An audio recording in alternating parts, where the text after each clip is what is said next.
Hi guys, welcome back to my channel. My name is Choma of Choma Stitches, and today we are going to be learning how I made this beautiful Batwing gown with Ankara and Duchess fabric, and it came out real good. So stay to the end of the video to learn how we made this beautiful outfit. Also, let me know if you'll be trying this in the comment section. Thank you so much to the returning subscribers. You guys are amazing. Thank you for sticking with me. And for the new subscribers, thank you for joining our beautiful family. And I hope you decide to subscribe and stay with us. And this channel will help you improve your tailoring and give you hacks and tips on how you can improve on your tailoring skills. So let's get straight into the sewing process. So this is the pattern we're going to be using for the lower bodies of this gown, and so this pattern was drafted for the previous class we had, and this is a simple pencil sketch pattern. Now if you look here, you will see that I indicated that I took out minus 1.5 inches for band, and on the body of the pattern here. It's important so that I will know what I have taken out of the pattern, so I can add it back when I'm making a gown. Now the thing is, when you're sewing a gown for yourself or for someone and you already have a pattern you drafted, now you have to be sure you know your measurements from the shoulder line to the hip line, from your shoulder line to the waistline, and from your waistline to your hip line. It will help to guide you, so that with this pattern now I know I've taken out 1.5 inches from this. And so for me to make a gown that will be perfect for my size, I am going to be replacing that 1.5 inches on the upper bodies to make the upper bodies length longer. Okay, so I've transferred the pattern to fabric and I've cut out the pattern. These are what I'm going to be using. I have my bias, matching thread, and matching zipper. Okay, and also the lining piece. This is a cotton lining piece to match the fabric. It has the same consistency with the fabric we're working with. And so my half length now, instead of having the half length of uh, 16 inches, if I want to make a bustier, I am going to be having a full half length plus the 1.5 inches that was taken out from the skirt pattern. All right, so this is the fabric we are using for the upper bodies. It is a Duchess fabric. It is silky and it is very fine and very smooth on the skin. Now I want this gown, the upper bodies, to fall, to have like a boo effect. That is what I'm trying to do. Okay, so I'm going to add this my 1.5 inch for band that I have taken out. Okay, know your waist to your hip measurement. Mine is 8 inches depending on where I measure my waistline from. Okay, so I'm going to be replacing this to the measurement. Now instead of using the my normal 16 inches as my half length, I'm going to be using, instead of adding the 2 inches I intend to add because of the pattern, I will be making it 20 inches because of the effect I want to create. I want it to fall. I want the fabric to the upper bodies to fall and be free on the body. Okay, now I'm going to go ahead and cut out the upper bodies, and I'm going to first of all cut out the pattern, the lining piece for the lower bodies. While cutting out the pattern, I'm going to make sure that the main fabric is about half an inch or 1 inch longer than the lining piece, so that it will help for concealing the hem of the gown. And so I've cut out my pattern, and this is the difference between the lining piece and the main fabric, as you can see. Let's go ahead and cut out the bat wing upper bodies of this gown. Okay guys, so this place you see that I have here, this one is 1 inch longer than this one. So the one under is going to be the back piece, and this one on top will be the front piece. Okay, so I'm going to go ahead and impute my measurements. So I have my shoulder measurement to be 7.5 inches, that's 15 inches. Okay, from here I'm going to come down by 1 inch for shoulder slanting, and then I'm going to come to the end of the fabric. I'm going to come down by 1.5 inches. Okay, for my neckline, I am going to be using 3 inches for my neckline. I'm using 3 inches. For the back, I'm going to be using 1 inch, okay, for the back. While for the front depth, I'm going to be using 4 inches. So I'm curving it. So do well to use your pins to hold down this pattern, because it's going to keep shifting. And so for my waist measurement, I'm supposed to have my waist measurement to be about 7 inches. And so I can now decide how much of the pleats I am going to add. I want to add 4 inches pleat. Right, so, and then from the shoulder, I am going to slant from the neckline, slant it to the 1 inch for the shoulder slanting. And from there, I'll connect the line to the 1.5 inch I marked at the end here. And then from here, I'm going to decide what I want my round cuff to be. That's where your hand can pass through, or your armhole. So I can come down to say 9 inches to make this 9 inches. And then I'm going to come here and I just connect this line Okay, so this is it. 4 inches I've added here. 1.5 inch from here is going to be the sewing allowance, because we have 1.5 inch sewing allowance on the lower bodies.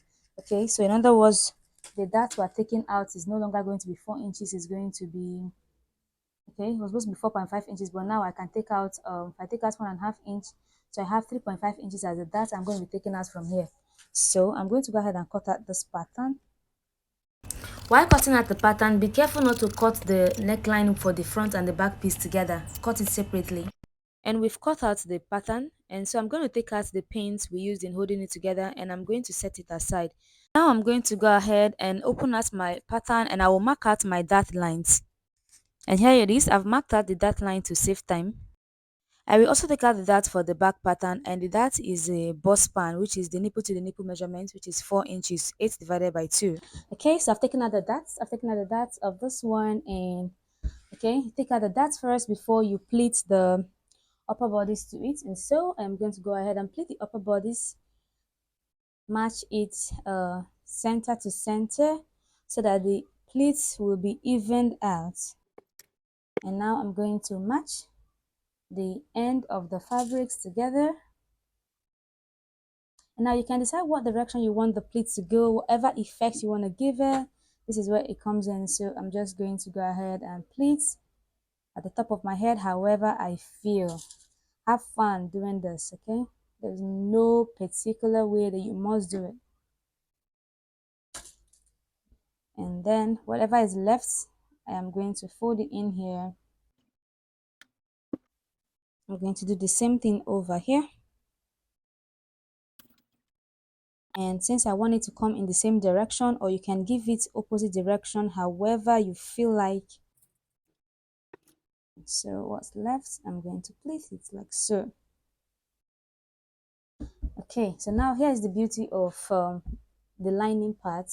Okay, I am going to place the lining over this like so, and I'm going to go ahead and sew. Okay, I'm going to go ahead and sew, concealing all of this when I turn the lining inside out, right? So I'm going to sew here, and I will also sew the end of the hem. I'm going to also sew the hem so that when I turn it inside out, it will reveal a very neat bodice. Okay, so this is it.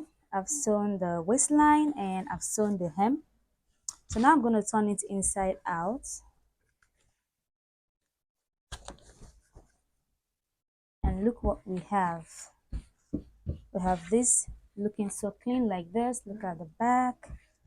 Are you seeing this beauty? So this is it, and this is the down part of the dress. Okay, so now I am going to go ahead and iron this, and I'm going to use a bias for the neckline. I'm going to go ahead and use a bias for the neckline, and I'm going to hem the sleeve. I'm going to hem the part where the hand is going to come out, the armhole. I'm going to hem it with 1/4 inch folded twice, and then I'll use the bias to hem the neckline for both the front and the back, and give this neat ironing before we compile it together. So I have ironed it, and look at this, looking cleaner. And this is the sleeve extension, or what would you call the armhole for this. Okay, I've hemmed the armhole, and this is the neckline. I have also used the bias to fold in the neckline, and it's looking really clean. Okay, you have to iron as well. And then for the back, I've done the same thing with the back. For the back, everything I've done in the front, I have gone ahead to do it at the back as well. And then it's time to add the zipper for the back. Okay, and look at the neckline. I have also sewn it with a bias. So I'm going to go ahead and sew. I would like the zipper to get to the hip area, so I'm going to sew from the hip area, and I'll sew down here, and I'm probably going to leave like 5 inches for the back slit, so it's for comfort, so you can walk comfortably in it. And I'm going to go ahead and attach the zipper. Okay, so I've gone ahead to sew the zipper. As you can see, I've sewn the zipper, but the zip was not long enough to get to the hip area, so I had to move it down to the hip area to get to the hip area, so that I can now improvise at the neckline. So the neckline, now what I'm going to do is I'm going to attach ropes. I had to make these 2 ropes. So this rope is going to be my fastener for the neckline for the back. So I'm going to attach the ropes here and here, and use it to fasten the back, to tie the back. Okay, so what I'm saying is I'm going to go ahead and weave this place, the inside, and then I'll put my hemming gum in here to iron it down, steam it down, and then I'll attach the rope exactly at the neckline so that I can use it to tie the neckline to keep it together. Okay, that's improvising. But if you have a longer zipper, it is best to start from the neckline. That was my initial plan, but my zip was not long enough, so this is what I can make do of. All right, so the next thing I'm going to do now is take the top and go ahead and finish it off. So if at this point, guys, you've not subscribed to this channel, please don't forget to subscribe and give this video a thumbs up. Also leave your comments in the comment section. I would like to hear from you and see what you think of this dress and this design. If you try your own, you can share the picture with us on our Facebook group at Creative Tailoring and Styling. Join the group so you can get notifications and get info on any updates on these classes. Okay, so I'm going to go ahead and join the shoulder and then sew the sides, and this dress will be ready. I can't wait to try it on and show us what it looks like. And guys, for those who are the old subscribers, thank you so much for being with me and supporting me on this journey. And those who are just coming for the first time, I hope you decide to stay with us and subscribe. See you guys in my next tutorial. Thank you so much and bye bye. Also guys, don't forget to check the link in the description box for the sewing tutorial of the 6 pieces gown that I showed in this video and the 2-piece joggers and crop top. See ya.